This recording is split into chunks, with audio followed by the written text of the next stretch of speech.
I'm not permanently in the van, but they had to work on my hotel room. It's been a while since they cleaned it, so they're in there working on it. So I'm letting them do this while I check out my air condition. This is the first really sunny day we've had, and it's pretty warm out there. In fact, I'm wiping sweat off my brow. I'd show you that, but it would look disgusting. And right now, I am, when I got into the van just now, it was 88, 89 when I closed the door.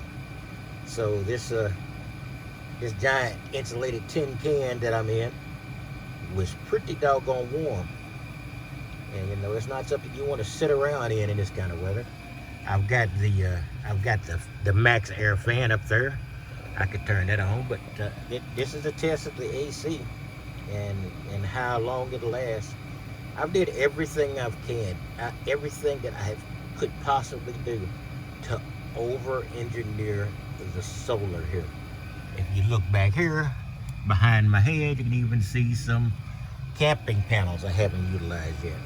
Basically, what I'm trying to do is to see now if I can make it entirely through a Texas summer. Now, Texas summer is vicious. I think I've said this before. It's not quite as vicious, I assume, as parts of New Mexico. I know it's not as vicious as parts of Arizona. I've been in Yuma in the summer. Wow. And I've been in Las Vegas in August. Wow. So I'm not comparing it anyway to that, but it is more humid than those two areas. But that's really not an issue. I don't think humidity causes heat stroke. It just causes you to be uncomfortable. Basically, what I'm trying to do is to get something where I can stay comfortable and healthy and still maintain the power to run my two refrigerators. I've shown you those before. Run the little power I've got up here, which is not reading very well. Only 12.1, but this is on a splitter here, so that's not actually the amount of power that's in this thing. That's split. Yeah, multiple splitters reduce power geometrically or arithmetically. So that's not really causing me any issues. But let me get up from here. If I pull up a little bit, and this place is still not clean because haven't moved into it yet. So I haven't done the final survival type stuff. Now, if I turn this on, you probably won't be able to see this, but I will give you an accurate reading. I got no reason not to. It's got my battery at 13.5 volts and 90% on the top, and that is the larger capacity solar controller. On the bottom here, on the one I've got here, it's got 13.0 and 75%. So it's not bad. And I think you can see now my temperature is down to 81 from the previous 88, so that's an improvement. Let me redirect these vents a little bit so maybe it'll blow my way a little better. So that's not bad. I can stay out here a little while. You see the light gap I've got here. So there are insulation issues with this, and the door is not fully closed. I have to darn near push it through one side or the other. I'm still trying to find out where my hang up is on this door. So this thing is not exactly optimal. Right now I've got it running on, trying to see this thing from a distance and closer. I've got it running on low, and I've got it on energy saver mode. Let's see what happens if I kick it up. That's 72. Okay. So it's set to come down to 72. It's down to 80 now. So that's 10 degrees since I've gotten in here, and I was in here maybe 4 minutes before I began the video. So if you need an objective amount of time, add that to the video start, and that's when I first got in here. So, yeah, I'm checking my cameras up there. Once again, my front camera gets kicked up. Yeah, I'm always messing around in the front of my van and screwing up the adjustment on that camera. Those are the wired cameras. Those are more reliable than the others, just because they're wired. I think I may have unplugged some of the front two windows, at least the non-wired version. With the wired perceptions, I can see both the right and left side of my van and the rear. So not bad. So my refrigerators are working. Every time I think about cold, I think of ACs lately. So I've got about 39 degrees on the larger profile Dometic. I'm not sure if it's much bigger inside. And this one I have it down, I don't know. You never really know about this one because it's just the ancient Dometic that doesn't really give you a thermostat. Doesn't have a thermostat on the thermostat and a measure of it on the outside. So what I probably need to do is get some type of thermometer, or not a classic thermometer. Don't want it to. I don't know. Not a glass thermometer, some kind of metric thermometer, so I can measure the power in this old Dometic as well. And this is set as a freezer. Let's see, it's frosty. The thing with this old one is I've got to slam the thing down to make sure it hooks up, or it gets frost because the humidity is working. You know, I had that ice cold, but I traded it with a friend who needed a dual zone, and I already had at that point 3. So I that's point 2. So I gave him that one, so he'd have his dual zone. He gave me this one, and it's the single zone. But since I have 2 refrigerator or potential freezers, I just made this one a freezer and this one the consistent refrigerator, and I can always reverse the function. So it's still got me setting at 81, but it's pretty comfortable in here, so I got no complaints. I didn't take it up off of low. I'm trying to see what I can do to maintain my power. During the heat of the day, I'm hoping I'm getting enough. It looks like I might be. I've dropped 2% in the top controller. So I'm not sure. See, one thing when you have a really complex solar setup, you have to sometimes mess around with it and optimize, which means a lot of dang trial and error.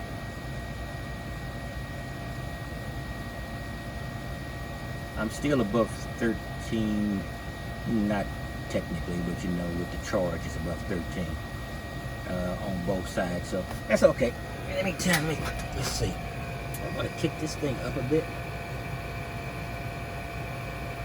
It seemed to have stopped on that 81, which is not uncomfortable in here with the breeze from the AC. But I'm going to go over here and I'm going to click it up to down a little bit more. Let's see. What if I go?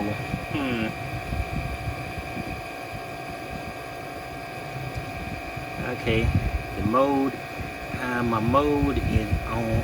I'm going to move the mode up to cool, which is probably going to really up the voltage from the energy saver, which is going to be a normal one I'm going to use. But since this is a test and I'm not worried about running it bone dry, because I'll be getting out of here in a half hour or so, or a lot less if it's too warm in here. But so I dropped down to 80. So we're getting there. So if I have anything to add to this video, I'll do it right now. It looks like it's doing pretty good. I'll do a final thought or sum up how putting all of these,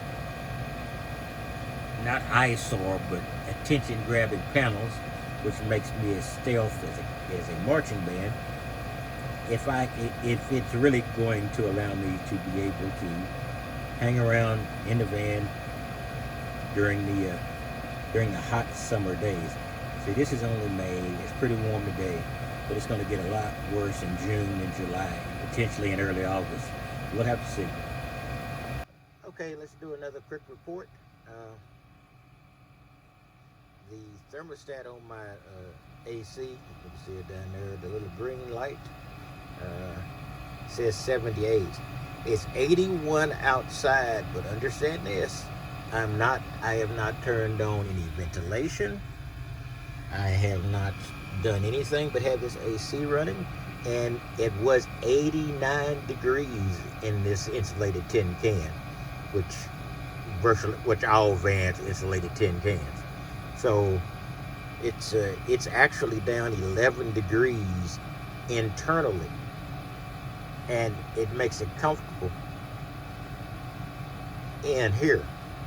That's not to say that if I had windows in here and turned them all down, I wouldn't be almost as comfortable. If it's 81, at least that's the temperature when I asked my phone what the local temperature was. Maybe I would be that comfortable, but then I would say I lack stealth. But heck, I got 1,000 panels on here, so stealth is not a big deal.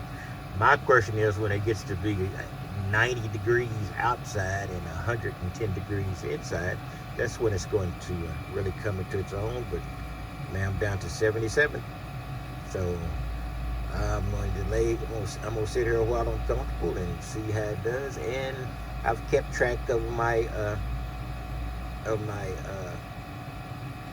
power count on my solar controllers, and it appears to be keeping pace. Of course, this is in the evening. No, not evening. Afternoon. So we're probably near solar noon. So the 600 panels on top of the here, give or take 50. It's probably getting the most, and then the ambient light on either side. Since I have, well, actually I don't have all my panels flipped down, which makes this even better. So, because one of my panels on the gas side, I flipped that one up so I can reach the gas, and also when I drive, I flip it up. That's the one that's on that little pseudo mechanical. I don't know what you call it, ratchet that I've got. That ratchet would be the correct term. So I'm not fully utilizing my power. I, in fact, with that panel folded up, I have eliminated 320 potential watts. Not at this time of day, but that's still maybe 180 watts at the time of the day. So I'm not even, I'm doing really well power-wise, and I'm not fully kitted out, I guess, as my companions in my virtual companions in Great Britain would call it. So anyway, I'll keep working on this. This is pretty pleasant. This is making my likelihood of moving into this van and relaxing, because during the day, hopefully, I won't get harassed. And then of course, moving at or around night, and then positioning yourself maybe 9 to 11, or preferably 10 or later. You can probably pull up and park your van, and assuming you're not in a obvious place, people will pretty leave you alone. And I don't park in residential areas because I weirdly enough, this massively solar kitted out van is so unusual that this is not a creeper van. This is just a big sign saying somebody's in there, and believe it or not, that might be good in some areas, because you're definitely not hiding your function. Anyway, talk to you later. I'm about ready to end this part of the test. This is the latter part. I've I am still at 79. Over here is showing it's been down to 78, 77. It's cooler in the back than it is in the front, but I have all this heat in the front, and I have not gotten my fan on exhaust. If I had this fan on exhaust, it would push. See, this is in my front seat, but I have the window down. What I would probably do if I was running this, what I definitely would do if I was running this in a severe heated day, I would also turn on that exhaust fan at least sometime, maybe for a longer period of time, and just blow the heat out of the front of the van, because I have to just keep the windows rolled down, one or both. Only using one since this is a test right now. One or both rolled down, and then I would just simply blow it out there and force the heated air out. So, you know, wasn't a bad little test. There are some techniques I'm going to have to develop to make this more efficient. For instance, I didn't use my back fan either. I could have put that on exhaust, and once the cooler came up, I could have exhausted the heat out, and then maybe made this AC work a lot less. But my purpose in here was to make this AC work and see the power hit it took. And I had a negligible power hit on this. And I am not maxed out on my attached solar. I got some flip down solar here that would give me another 320 if it's direct sunlight. Probably 100, 150 with indirect or whatever. But that would be probably enough to make up for the slight deficit I had. And like I've said before, I've still got these panels back here, which are camping panels. And there's, believe it or not, 500 watts of panel there. There's a 300 watt camping panel there, but underneath it there's a 200 watt camping panel. So I could array those, not in an urban area, but if I was somewhere a little bit out in the boondocks, and there is no doubt I would have enough to run this AC in a definite period of time. Still reading 79. When I get my head up here, it's warmer because I didn't do any exhausting. But that worked. I just want to give you a quick rundown. This is going to be too long a video, but this is the video I've been meaning to make, and the circumstances made it perfect to do it today. Perfect sunlight, an opportunity where I had to get out of my room for a while, and I got out here and did the test. And I've got no complaints. Warm in the front, though. It's because one thing, this thing is also exhaust heat. The heat is going out the window, but you know, it's still not going directly outside, so I would have to turn the exhaust fan to make sure that heat blew out, and it would make it so much easier. I think I've stumbled on a good formula to make it through June, July, and August in Texas. We'll have to see, but things look hopeful. Talk to you later. Bye.